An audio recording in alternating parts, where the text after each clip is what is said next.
Morning students. आज हम chapter number 2 discuss करने जा रहे हैं। चैप्टर नेम क्या है?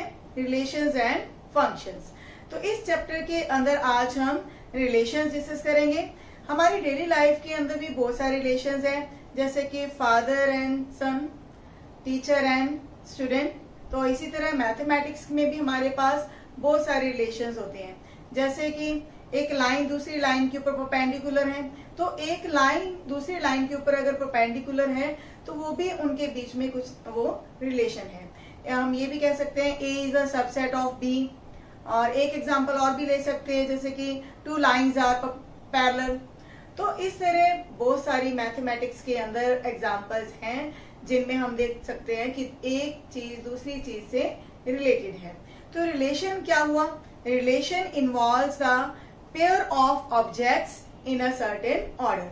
मीन्स की जो रिलेशन है उसके अंदर ऑब्जेक्ट्स का पेयर बनाया जाता है और उनके एक स्पेसिफिक फॉर्म में लिखा जाता है, पर्टिकुलर ऑर्डर के अंदर लिखा जाता है। तो आज हम वो पेयर्स ही बनाएंगे। लेकिन जो ये रिलेशन सेट है ये सबसेट होता है कार्टेशियन प्रोडक्ट का। तो रिलेशंस को सीखने से पहले हमें दो सेट्स की कार्टेशियन प्रोडक्ट को सीखना पड़ेगा। तो कार्टेशियन प्रोडक्ट क्या है?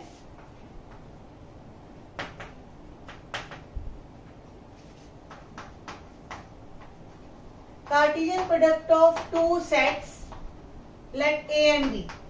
तो दो सेट्स की कार्टेशियन प्रोडक्ट कैसे फाइंड आउट होती है? तो इसके लिए भी हम छोटी सी एग्जांपल लेते हैं। मान लीजिए ए सेट है हमारे पास दो कलर्स का, ब्लैक एंड ग्रीन। दूसरा सेट हम ले रहे हैं थिंग्स के ऊपर, जैसे कि बॉल, बैलून एंड शर्ट। तो ए सेट के अंदर हमारे पास दो कलर्स हैं, बी सेट के अंदर हमारे पास तीन चीजें हैं। तो इनका हम अगर पेयर बनाते हैं तो कितने पॉसिबल कलर्स हो सकते हैं इन चीजों के लिए? तो पहला हम कॉम्बिनेशन बना सकते हैं ब्लैक कलर की बॉल। तो जब हम पेयर बनाते हैं तो इनको हम एक ऑर्डर पेयर का नाम दे देते हैं। ब्लैक बॉल हो सकती है, ब्लैक बैलून हो सकता है, ब्लैक शर्ट हो सकती है। तो जितने भी पॉसिबल पेयर्स बनेंगे वो हम बनाएंगे यहाँ पर। तो ग्रीन कलर का बॉल हो सकता है, ग्रीन कलर का बैलून भी हो सकता है, और लास्ट में कि ग्रीन कलर की शर्ट हो सकती है। तो यहाँ हमने सभी पॉसिबल ऑर्डर पेयर्स बना दिए जो इन दोनों सेट से बने हैं। तो आप देखिए फर्स्ट हमारे पास ऑर्डर पेयर क्या बना है? Black ball. Second order pair बना है ब्लैक बैलून। थर्ड है ब्लैक शर्ट। फोर्थ है हमारे पास green ball, then green balloon, then green shirt. तो इस तरह से आपने देखा कि अगर हमारे पास दो सेट हैं तो उनके ऑर्डर पेयर्स कितने पॉसिबल हो सकते हैं। आपने देखा कि इसके अंदर हमारे पास नंबर ऑफ एलिमेंट्स कितने हैं? सेट ए के अंदर 2 एलिमेंट्स, और सेट बी के अंदर नंबर ऑफ एलिमेंट्स कितने हैं? 3। लेकिन अगर हम कार्टेशियन प्रोडक्ट ले रहे हैं ए क्रॉस बी, तो उसके अंदर नंबर ऑफ एलिमेंट्स हमारे पास कितने आ जाते हैं? Number of elements in A multiply with number of elements in B, that are 6। तो यहाँ अगर हम एलिमेंट चेक करते हैं कितने ऑर्डर पेयर बने हमारे पास? 6 ऑर्डर पेयर्स बने हैं। तो इस तरह से हम कार्टेशियन प्रोडक्ट में देखेंगे कि जितने भी पॉसिबल ऑर्डर पेयर्स बन सकते हैं दोनों सेट से, तो वो हम इस सेट के अंदर लिखेंगे। तो एक्चुअली कार्टेशियन प्रोडक्ट की डेफिनेशन क्या हुई?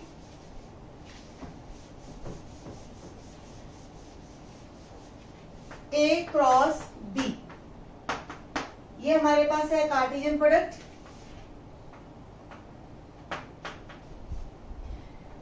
अगर इसके हम सेट बिल्डर फॉर्म लिखेंगे तो वो क्या होगी? This is the set of order pairs A B, where A comes from set A and B comes from set B. और इसी तरह अगर हमारे पास है बी क्रॉस ए, तो उसमें हम क्या लिखेंगे, बी ए के ऑर्डर पेयर्स है, जहां पर हमारे पास बी सेट बी को बिलोंग करेगा, ए सेट ए को बिलोंग करेगा। मतलब कि जो हमारे पास कार्टेशियन प्रोडक्ट है, चाहे ए क्रॉस बी है या फिर बी क्रॉस ए है, उसमें हमने एक फॉर्म देखने की, जैसे पहला सेट हमने क्या लिखा है, बी लिखा है, तो यहाँ जो ऑर्डर पेयर्स होंगे उसमें पहला एलिमेंट बी का होगा और सेकंड जो प्लेस होगी वो सेट ए की होगी। तो इस तरह से हमने इन सभी ऑर्डर पेयर्स का एक सेट बनाना होगा, वो हमारे पास क्या होगी, कार्टेशियन प्रोडक्ट। और हम यहाँ ये भी नोट करेंगे कि A cross B is not equal to B cross A. Why? Because हमने यहाँ पे बोला है कि जो हमारे पास ऑर्डर पेयर्स हैं वो उसमें पहली प्लेस पहले सेट की होगी और दूसरी प्लेस दूसरे सेट की होगी, तो ये इक्वल तभी होंगे, ये कार्टेशियन प्रोडक्ट इक्वल तभी होगी if and only if A and B are equal sets. क्योंकि पहली प्लेस यहाँ पे हमारे पास ए सेट की है और इसमें हमारे पास पहली प्लेस बी की है, तो ये हमारे पास दोनों इक्वल तभी होंगे जब हमारे पास सेट ए और बी दोनों क्या होंगे, इक्वल सेट्स। और हम ये भी नोट करते हैं कि अगर हमारे पास दो ऑर्डर पेयर्स इक्वल हैं, means if A B is equal to C D, then we can say A is equal to C and B is equal to D. Means अगर दो ऑर्डर पेयर्स इक्वल हैं तो उनकी first places के elements equal होंगे और second places के elements भी आपस में इक्वल होंगे। तो जब हमारे पास दो ऑर्डर पेयर्स इक्वल आएंगे तो हम इस तरह से क्वेश्चन को सॉल्व करते हैं कि पहली प्लेस को पहले के इक्वल और सेकंड प्लेस को सेकंड प्लेस के इक्वल रखेंगे। तो इसके बाद हमारे पास कुछ एग्जांपल्स हैं, एक्सरसाइज 2.1 की एग्जांपल्स। इससे पहले एक फॉर्म और है, ordered triplet. What is ordered triplet?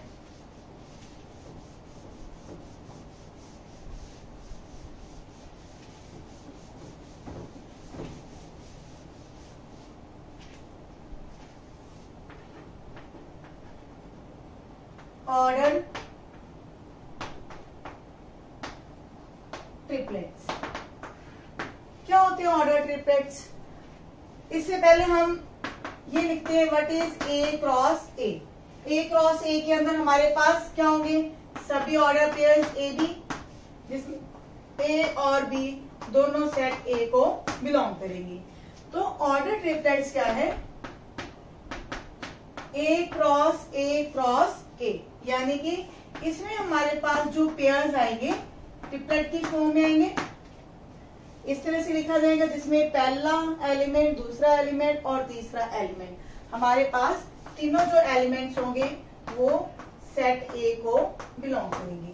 तो इससे रिलेटेड भी हम एग्जांपल करेंगे जो हमारी बुक के अंदर है। तो फर्स्ट एग्जांपल क्या है, if two order pairs are equal then find the values of X and Y. तो फर्स्ट एग्जांपल में क्या है, हमारे पास दो ऑर्डर पेयर्स इक्वल हैं, x plus 1 y minus 2 is equal to 3 1। ये दो ऑर्डर पेयर्स इक्वल हैं और हमें क्या फाइंड आउट करना है, find the values of x and y। तो हमें x और y की वैल्यूज को फाइंड आउट करना है।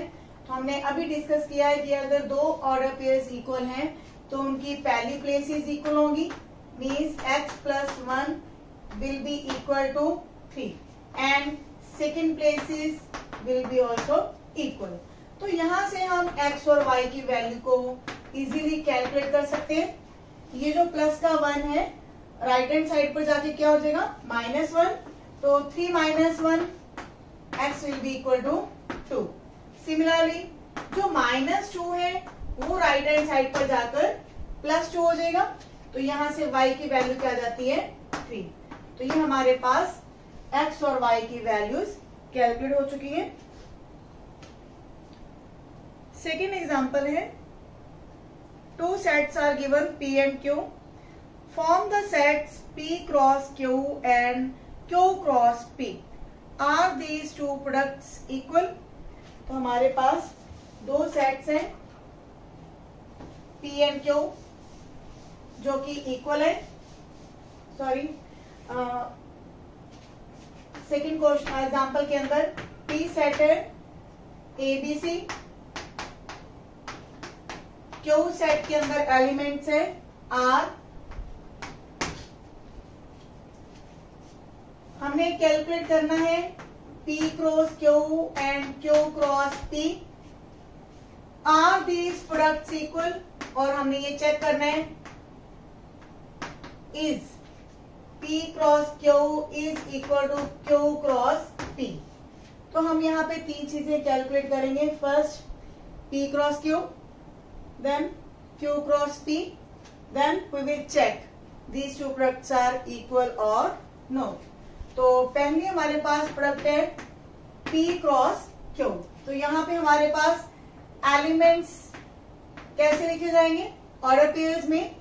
ये हमारे पास ऑर्डर पेयर है जिसमें हमारा पहला एलिमेंट P को बिलोंग करेगा और जो सेकंड प्लेस होगी वो एलिमेंट हमारा Q को बिलोंग करेगा।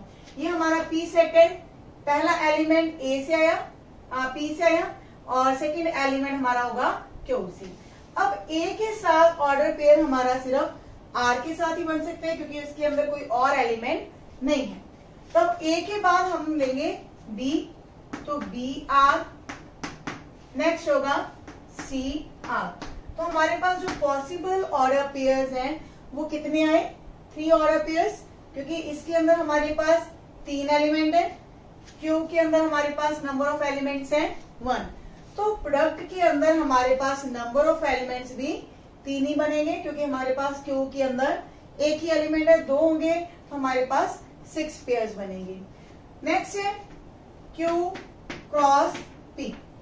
अब Q क्रॉस P में क्या है? पहला एलिमेंट Q का होगा और सेकेंड एलिमेंट P का होगा। तो पहला ऑर्डर पेयर क्या होगा? R A, then R B और लास्ट आएगा R C। तो इस तरह से 3 ही ऑर्डर पेयर हमारे पास Q क्रॉस P में आए। तो इन दोनों सेट्स को अगर हम ध्यान से देखते हैं तो आप देखेंगे कि ये ऑर्डर पेयर, ये ऑर्डर पेयर देखने में एक जैसा जरूर है लेकिन इनकी सीक्वेंस सेम नहीं है। इसमें पहला एलिमेंट A है, इसमें पहला एलिमेंट R है, इसका सेकंड एलिमेंट R है, इसका सेकंड एलिमेंट A है। तो जब सीक्वेंस सेम नहीं है तो हम ये कहेंगे P cross Q is not equal to Q cross P। ये हमारे पास दोनों ही सेट इक्वल नहीं है। और अनदर वे हम ये भी देख सकते हैं कि ये दोनों इक्वल तभी होंगे जब हमारे पास P और Q दोनों सेट क्या होंगे? Equal set. लेकिन यहाँ पे हमारे पास हम इजीली देख सकते हैं P सेट के अंदर 3 एलिमेंट हैं ABC और Q के अंदर एलिमेंट्स हैं R। तो ये दोनों ही हमारे जो सेट्स हैं डिफरेंट सेट्स हैं, तो इसीलिए इनकी जो प्रोडक्ट होगी हमारे पास वो इक्वल नहीं आएगी। Next example number 3 is let A B C 3 sets are given, calculate. यहाँ पे अब हमारे पास क्या है? 3 सेट गिवन है और 3 सेट से हमने 4 पार्ट्स को सॉल्व करना है। तो फर्स्ट हमारे पास जो पार्ट है वो हमने कैलकुलेट करना है A cross B intersection C। तो हमारे पास A सेट गिवन है 1 2 3 और B सेट है हमारे पास 3 4 और C सेट है हमारे पास 4 5 6। तो ये 3 सेट से हमने ये क्वेश्चन सॉल्व करना है। तो सबसे पहले हमारा जो बॉडमास रूल है उसके अकॉर्डिंग हम ब्रैकेट को सॉल्व करेंगे।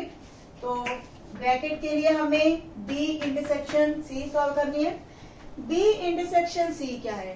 This is a set of common elements, या फिर हम ये भी कह सकते हैं this is a set of elements which are in B and C both. तो यहाँ पे हमारे पास कॉमन एलिमेंट्स क्या होंगे, ओनली 4। बी इंटरसेक्शन सी के अंदर कॉमन एलिमेंट्स लिखे जाएंगे और कॉमन एलिमेंट्स हमारे पास क्या है, ओनली एलिमेंट 4। तो अब हमारे पास जो ए सेट है 1 2 3 उसकी हमने प्रोडक्ट लेनी है 4 के साथ। तो ये जो हमारा सेट होगा, मैं यहीं पे लिख रही हूँ, what is A cross B intersection C. तो ये हमारा 1 2 3 है, इसकी हमने कार्टेशियन प्रोडक्ट लेनी है 4 के साथ। तो पहला एलिमेंट ए का होगा, क्योंकि हमने जो कार्टेशियन प्रोडक्ट लिखी है उसमें फर्स्ट हमारा सेट है ए और दूसरा सेट है बी इंटरसेक्शन सी। तो पीछे वाला जो एलिमेंट होगा वो 4 होगा। तो 1 के साथ 4 का ऑर्डर पेयर बनेगा, 2 के साथ ऑर्डर पेयर 4 होगा और 3 के साथ 4 का ऑर्डर पेयर होगा। तो ये हमारे पास 3 ऑर्डर पेयर्स आ जाते हैं किसके अंदर, A cross B intersection C के अंदर। नेक्स्ट है second part, A cross B intersection A cross C. तो यहां भी आप देखेंगे 2 ब्रैकेट्स है हमारे पास। फर्स्ट ब्रैकेट है ए क्रॉस बी और सेकेंड ब्रैकेट है A cross C.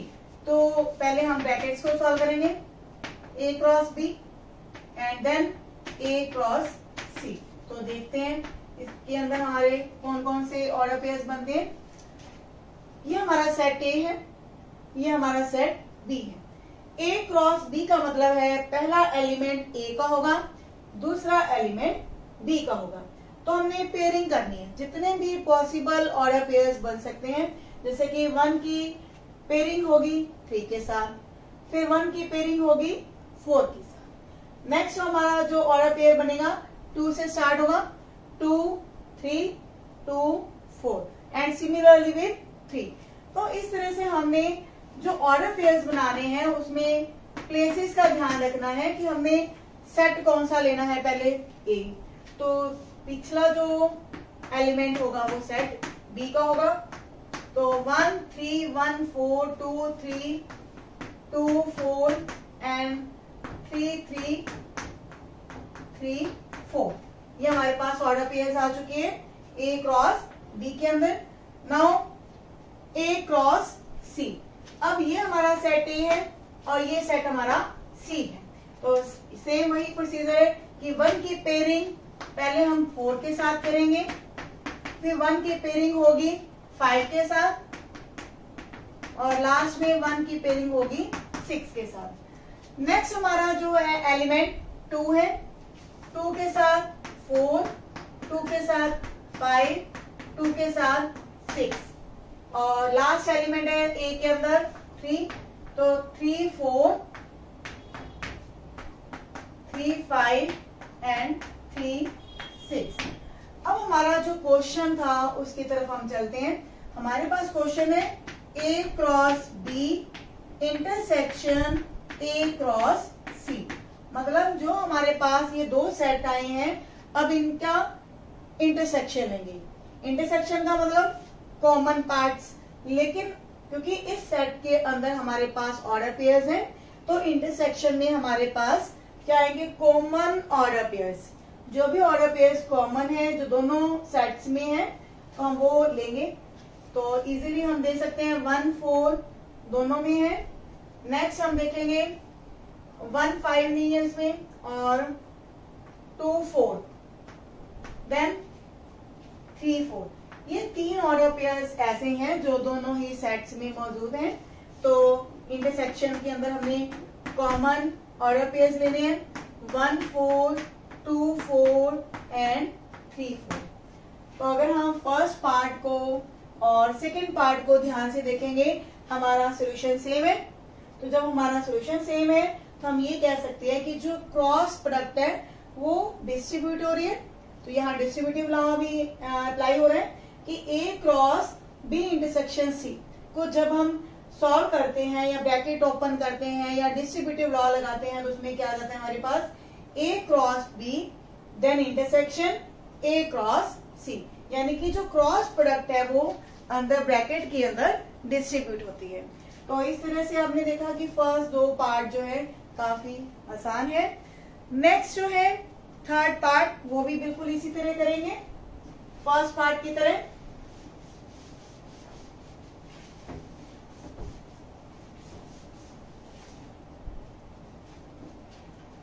Third part है हमारे पास A cross B union C।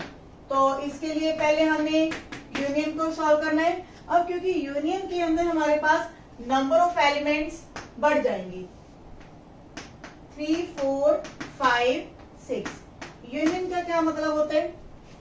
Either it belongs to set B और बिलोंग्स टू सेट C और बोथ, यानी कि इस सेट के अंदर वो एलिमेंट्स लिखे जाते हैं या तो वो सेट B को बिलोंग करते हैं या फिर सेट C को बिलोंग करते हैं। तो ये हमारे पास B यूनियन C आ गई है। तो A cross B union C क्या होगी? यानी कि अब हमारा जो A सेट है इसकी हमने कार्टेशियन प्रोडक्ट लेनी है 3, 4, 5, 6 के साथ। तो 1 का ऑर्डर पेयर बनेगा 3 के साथ, देन 1 का ऑर्डर पेयर 4 के साथ, 5 के साथ और 6 के साथ। ये हमारे ऑर्डर पेयर्स हैं 1 से स्टार्ट होने वाली, यानी कि पहला एलिमेंट हमने 1 का लिया, A का लिया 1। अब हमने सेकेंड एलिमेंट लिया 2। अब 2 के ऑर्डर पेयर बनाएंगे इन सभी एलिमेंट्स के साथ 2, 3, 2, 4, 2, 5 एंड 2, 6। नेक्स्ट आएगा 3, 3, 3, 4, 3, 5 एंड 3, 6। तो ये हमारे पास सेट आ चुका है A cross B union C। तो ये पार्ट भी इजी था। नेक्स्ट है fourth part A cross B union with A cross C। तो इसमें भी हम दो पार्ट को सॉल्व करेंगे, पहले A क्रॉस B और फिर A क्रॉस C। तो ये चीज हम पहले भी डिस्कस कर चुके हैं कि कार्टेशियन प्रोडक्ट है पहले A क्रॉस B की, फिर है Cartesian product A cross C की। तो A क्रॉस B के अंदर हमने पहले भी ऑर्डर पेयर्स बनाए थे 1, 3, 1, 4, 2, 3, 2, 4 and 3, 3, 3, 4। And similarly in A cross C, ये हमारा सेट A है और ये हमारा सेट C है। तो पहला एलिमेंट A का होगा और सेकेंड एलिमेंट जो होगा सेट C से होगा 1, 4, 1, 5, 1, 6। पहले हमने 1 से स्टार्ट होने वाले ऑर्डर पेयर्स बनाए हैं, अब हम 2 से स्टार्ट होने वाले ऑर्डर पेयर्स लिखेंगे 2, 4, 2, 5, 2, 6, देन 3, 4, 3, 5 एंड 3, 6। अब ये हमारे पास जो दोनों ब्रैकेट्स हैं वो सॉल्व हो चुकी हैं। अब यूनियन में क्या लेना है? इन दोनों सेट्स की यूनियन, यानी कि जो हमारे पास ऑर्डर पेयर्स या तो A क्रॉस B को बिलोंग करें या फिर A क्रॉस C को बिलोंग करें, तो वो हम इसके अंदर लिखेंगे। लेकिन जो ऑर्डर पेयर्स कॉमन है उनको 1 टाइम लिखा जाएगा। तो आप देखेंगे कि जब हम इनकी यूनियन लेंगे तो हमारे पास फर्स्ट एलिमेंट क्या आ जाएगा 1, 3 का ऑर्डर पेयर, देन 1, 4 का ऑर्डर पेयर, 1, 5, देन 1, 6, 2, 3, 2, 4, क्योंकि 2, 4 यहाँ पे आ चुके हैं तो एक बार ही लेंगे, देन 2, 5, 2, 6। फिर हमने 3 से स्टार्ट होने वाले लेने हैं 3, 3, 3, 4, 3, 5, 3, 6। तो जो कि हमारे पास ये जो थर्ड पार्ट का सोल्यूशन है सेम सोल्यूशन इसका आ जाएगा, क्योंकि इसमें भी हमारा जो लॉ है डिस्ट्रीब्यूटिव लॉ है अप्लाई हो जाता है कि जो क्रॉस है हमारे पास प्रोडक्ट है वो अंदर डिस्ट्रीब्यूट हो जाती है A cross B union with A cross C। तो ये सोल्यूशन हमारा सेम होगा। नेक्स्ट है fourth example. This is the example of ordered triplets, क्योंकि इसमें हमारे पास एक ही सेट दिया हुआ है P और हमने P cross P find out करना है। तो उसमें हमारे पास ऑर्डर्ड ट्रिपलेट्स बनेंगे। पेयर में क्या होते हैं? 2 एलिमेंट्स होते हैं, ट्रिपलेट में क्या होते हैं? तीन एलिमेंट्स होते हैं हमारे पास, P सेट है 1 2, form the set P cross P, ये हमने कैलकुलेट करना है। लेकिन पहले हम P क्रॉस P लिखेंगे। P क्रॉस P के अंदर क्या होंगे एलिमेंट्स, P की ही प्रोडक्ट लेनी है हमने P के साथ। चाहे तो आप इसको 2 टाइम्स लिख लें। अगर आपने इजी करना है क्वेश्चन को तो आप देखेंगे अब इसकी पेयरिंग इसके साथ करनी है, यानी कि P के साथ प्रोडक्ट लेनी है तो हमारे पास जो ऑर्डर पेयर्स आएंगे वो हमारे पास इस तरह से आएंगे 1 1 1 2 2 1 एंड 2 2। ये हमारे पास पेयर्स की फॉर्म में आए। अब हमें लेनी है P क्रॉस P, क्लियर है। चाहे तो आप इसको ऐसे भी रीड कर सकते हैं कि ये जो P है इसकी प्रोडक्ट लेनी है P क्रॉस P के साथ। तो चाहे तो हम इसकी प्रोडक्ट पहले लें या फिर पीछे लें, तो दोनों ही तरीके से हमारा जो क्वेश्चन है वो सॉल्व हो जाता है। हमारा जो फर्स्ट ऑर्डर पेयर आएगा, अगर हम 1 से स्टार्ट करेंगे तो 1 1 का ऑर्डर पेयर, एंड फिर 1 1 2, देन 1 2 1, देन 1 2 2, और फिर हमारे पास 2 से स्टार्ट करेंगे 2 1 1 2 1 2 2 2 1, एंड देन लास्ट में 2 2 2। तो इस तरह से हमारे पास सभी जो ऑर्डर ट्रिपलेट्स आ चुके हैं किसके अंदर, P क्रॉस P। तो इजी है कि पहले आप P cross P find out करें, फिर इस P क्रॉस P की हमने प्रोडक्ट लेनी है P के साथ। तो जो ये P के एलिमेंट्स है 1 एंड 2, चाहे तो इन ऑर्डर पेयर्स के आगे लगा दें या फिर हम पीछे लगाएंगे तो हमारे पास ये ऑर्डर ट्रिपलेट्स बन जाएंगे। और इसके अंदर जो नंबर ऑफ एलिमेंट्स होंगे वो कैसे आएंगे, number of elements in P cross with number of elements in P cross with number of elements in P, और you can say number of elements in P raise to power 3। तो उसके अंदर हमारे पास number of elements 2 थे, तो 2 raise to power 3, then number of elements in P cross P that are equal to 8। तो last example है हमारे पास A क्रॉस B। तो A क्रॉस B अगर हमें दिया हुआ है तो हमने A और B दो सेट्स को फाइंड आउट करना है। तो हमें पता है कि कार्टेशियन प्रोडक्ट में क्या होता है, उसके अंदर सभी पॉसिबल जो है ऑर्डर पेयर्स लिखे जाते हैं, यानी कि हर एलिमेंट की पेयरिंग की जाती है। तो फर्स्ट हमारे पास है PQ, then PR, then MQ and MR। तो हमें यहाँ पे यही ध्यान रखना है कि फर्स्ट सेट जो है हमारे पास A है, तो जो एलिमेंट्स हैं उनमें हम देखेंगे फर्स्ट जो प्लेसेस हैं उनमें क्या लिखा गया। फर्स्ट प्लेसेस में P और M लिखे गए हैं, तो हमारे पास A के अंदर एलिमेंट्स होंगे P and M। Similarly B जो हमारे पास सेट होगा वो उसके अंदर एलिमेंट्स होंगे Q एंड R। तो इस तरह से हमारे पास ये दो सेट्स फाइंड आउट किए जा सकते हैं कि अगर हमारे पास कार्टेशियन प्रोडक्ट भी हो। तो एक्सरसाइज के क्वेश्चन